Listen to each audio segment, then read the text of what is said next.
Halo and welcome back teman-teman netizen atau warganet yang saya hormati semuanya. Di konten kedua hari ini saya ingin membahas tentang rumor transfer dari Persija Jakarta dan juga Persib Bandung yang kita tahu setiap hari semakin viral di sosial media karena memang untuk saat ini baik Persija dan juga Persib punya peluang untuk menjadi juara dari Super League musim ini. Apalagi jika Persib bisa kembali menjadi juara, artinya tim ini akan membuat sejarah sebagai satu-satunya tim di era setelah Liga 1 yang bisa 3 kali secara berturut-turut menjadi juara.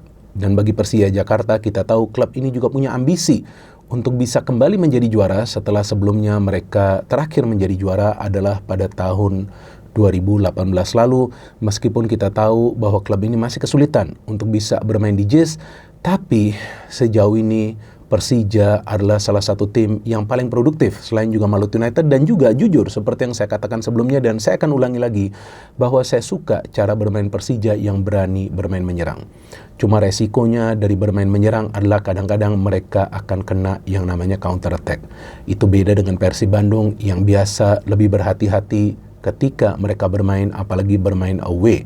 Dan kita tahu dengan Boyan Hodak yang dia bisa bawa Persib Bandung sebagai pelatih menjadi juara back-to-back adalah dengan taktik pragmatisnya, yaitu defend and counter.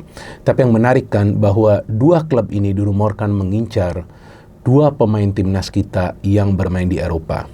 Yang pertama adalah Persija Jakarta yang katanya, bukan kata saya, tapi katanya dan yang beredar di sosial media bahwa sudah mencapai kesepakatan dengan Ivar Jenner, salah satu pemain muda dari timnas kita yang kita tahu bermain di Belanda.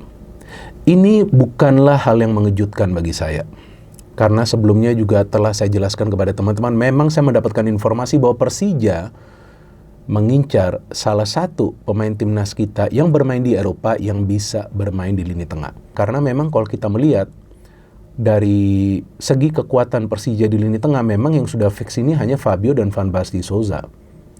Memang ada pilihan Hanif, ada juga Witan Sulaiman, bahkan sebelumnya ada Vigo Dennis dimainkan ketika ada salah satu pemain Persija yang tidak bisa bermain, ada Gustavo França yang dimainkan, tapi gak jalan itu skemanya Mauricio Souza sebagai pemain yang dipilih untuk mendistribusikan bola ke depan. Jadi kalau Van Basten ini kan memang murni ya untuk melakukan pressing, tackling, dan memotong aliran bola dari para pemain tim lawan. Sedangkan Fabio itu lebih bekerja keras dan juga lebih bersifat box to box. Jadi dia memang juga harus menjadi penyeimbang antara lini pertahanan dengan lini tengah. Tapi dibutuhkan pemain yang menjadi penyeimbang antara lini tengah dengan lini depan.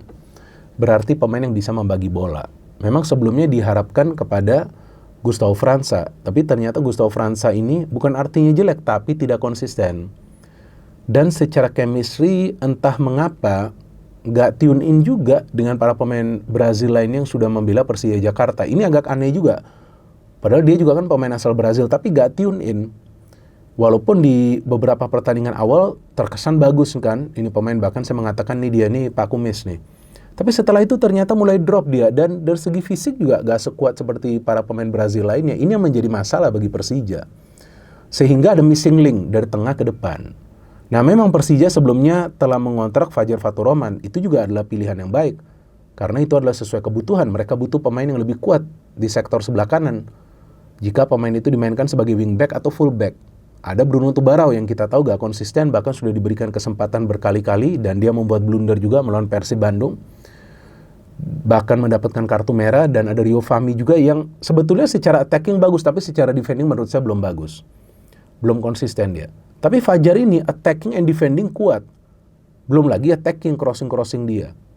Kemudian ada satu lagi pemain striker kan yang dipinjam, yang sebelumnya bermain di India, Aliadin Ajaire.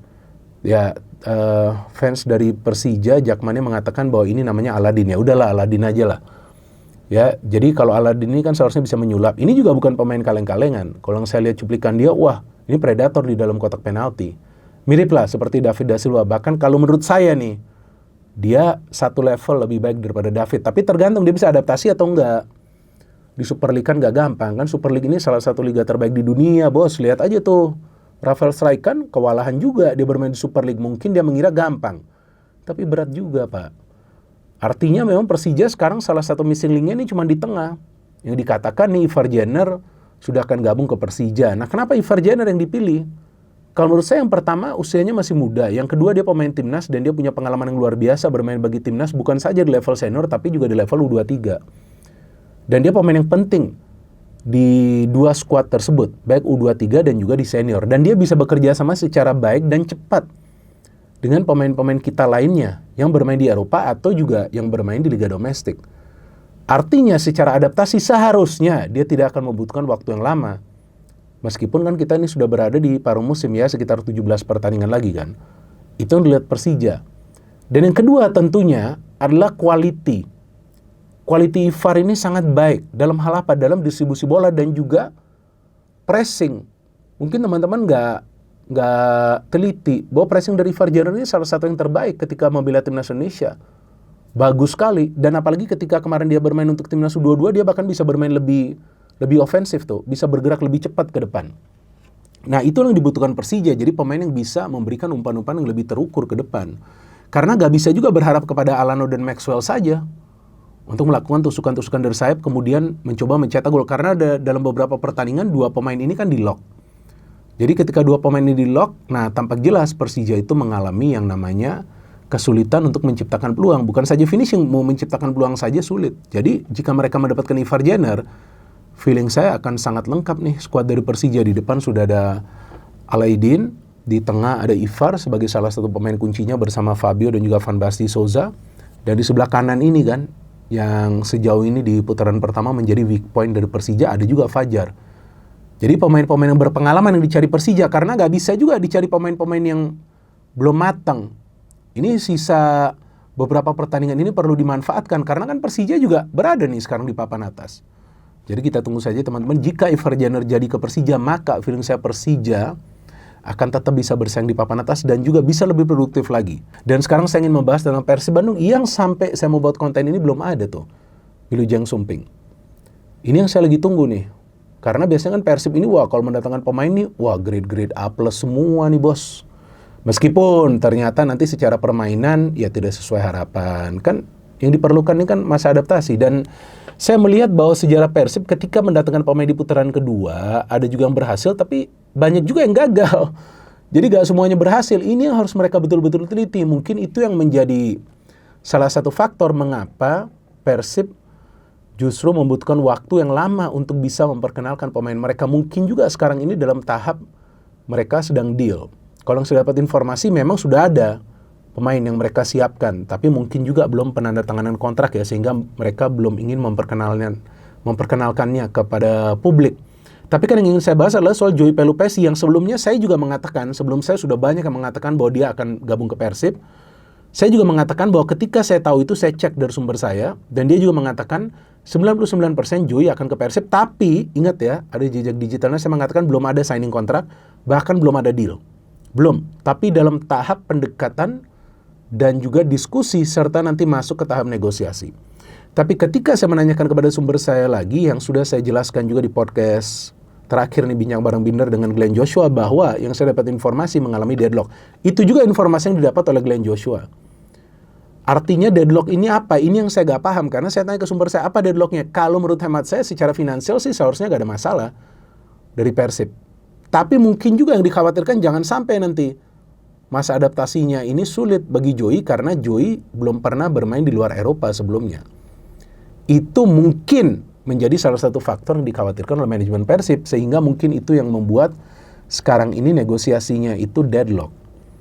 Dan kenapa sebetulnya Persib ini mengejar Joey Pelupesi? Bukan saja karena memang dia adalah pemain yang sudah matang, pemain secara fisik kuat, quality luar biasa untuk pressing, untuk menjaga kedalaman dari lini tengah, dan dia biasa bermain dengan jarak yang dekat dengan defense, jadi dia bisa menjadi line of pressing kedua bagi Persib sebelum nanti para pemain tim lawan masuk ke lini pertahanan. Tapi juga kita tahu bahwa pemain ini masuk ke kota pemain lokal. Itu yang pertama. Yang kedua, pemain ini punya kemampuan juga untuk reading the game. Jadi dia tuh bisa scanning duluan sebelum bola itu masuk ke areanya. Dan dia juga adalah semacam leader juga. Jadi kalau Joey masuk ke Persib juga sudah hampir semuanya nih leader-leader nih di Persib. Tapi ketika mengalami deadlock, saya pikir seharusnya Persib berpaling kepada pemain lainnya. Mungkin juga nanti gak jadi mendatangkan pemain untuk lini tengah, tapi di sayap ini juga perlu. Kalau striker, betul juga sih yang si Glenn katakan di podcast itu. Bahwa sudah ada Ramon dan Jung, tinggal bagaimana dirotasi, bagaimana meningkatkan performa mereka. Tapi di sayap juga perlu. Sayap itu perlu pelapis juga, karena William Marsilio kan juga sudah keluar dari Persib Bandung. Dan selain juga di wing, di pertahanan nih, jika Barba jadi pulang kampung. Tapi ternyata Barba kan masih latihan. Yang saya dapat informasi, bahwa Persib kalau melepas Barba itu tidak ingin melepas dia dengan status pinjaman, tapi ingin menjualnya. Dan kedua, Barba pun perlu membayar kompensasi kepada Persib, karena kan itu dia yang mengakhiri kontraknya.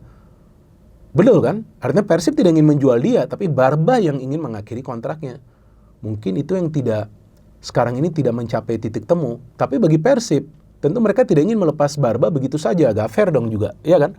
Kan Barba ini yang harus paham. Dan bisa juga memang dia tidak betah di Indonesia, tapi juga sebagai pemain profesional, ya kalau memang dia sudah diberikan durasi kontrak seperti itu, kalau dia ingin memutus di tengah jalan, nggak bisa juga dia keluar begitu aja. Dia juga perlu memberikan kompensasi, menurut saya ya, ke Persib. Kalau enggak ya nanti pasti akan ada kasus juga nanti di FIFA, yaitu melalui badan arbitrase.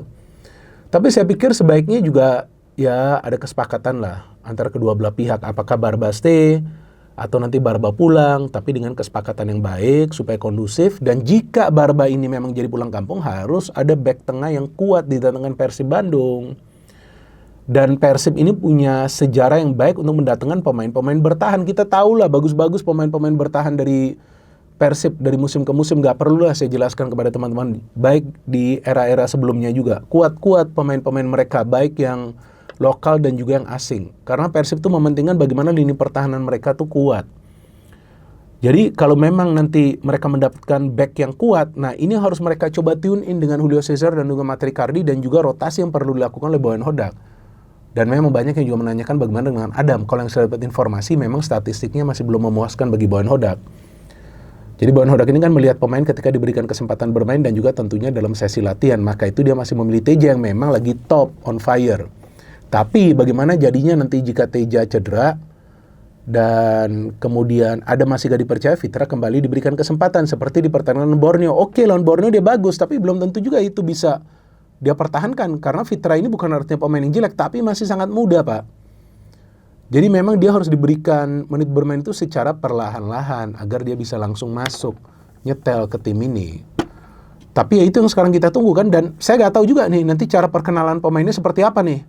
Sebelumnya melalui koran, ada radio, ada nonton di bioskop, ada juga apa tuh yang e-board yang jalan, ada juga e-board yang di pinggir jalan raya. Ya tapi jangan dari channel inilah, ya kan ini kan bukan Bung Binder Boboto, ya kan? Ini kan bola Bung Binder. Jadi itu saja teman-teman yang bisa saya berikan informasi. Kita harapkan bahwa nanti rumor transfer ini juga bisa menjadi kenyataan. Memang banyak yang mengkritik kenapa Ivar Jenner datang ke Liga Indonesia padahal usianya masih muda. Saya pikir itu adalah pilihan juga bagi Ivar Jenner.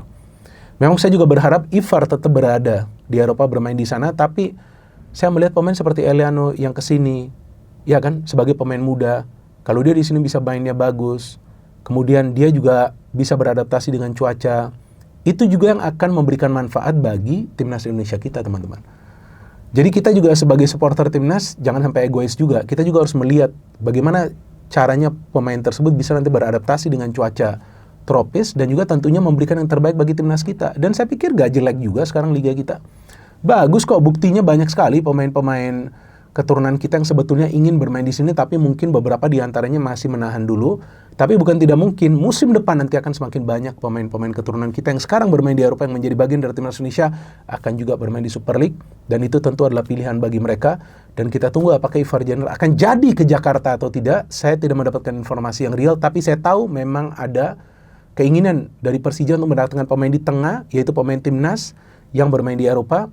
Kemungkinan salah satunya itu Ivar Jenner, dan Joy kayaknya batal ke Persib Bandung karena kekhawatiran dia akan sulit beradaptasi di sini. Dan kita tunggu nanti apakah Persib akan mendatangkan pemain di pertahanan jika Barba jadi keluar, dan juga siapa pemain di flank nanti atau di sektor sayap yang akan mereka cari. Yang pasti teman-teman, nanti beritanya pasti akan rame, dan jangan khawatir, Triple B juga akan mengulasnya. No hate, no politics, only football. Salam sepak bola.